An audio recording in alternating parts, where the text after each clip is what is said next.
Shout out dyan kay Nerio.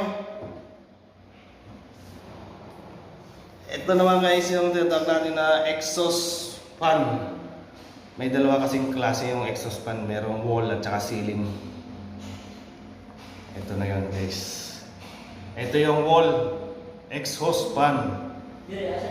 Maganda to gamitin sa kwarto kung naka-split pipe kayo para makatipid sa aircon. Iputasan nyo lang yung partition.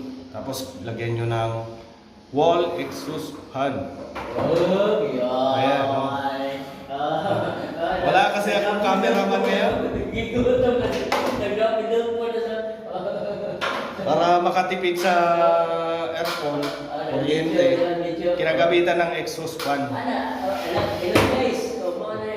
Hello guys, welcome sa vlog. Ayan nga pala si Nerio. Sa vlog ko, Nerio. Huwag kang magtago-tago, Nerio. Kuryente, patulpo. Ano nangyari, Nerio?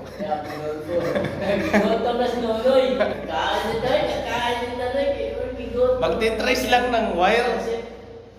Siya pa check, bigot to na yun.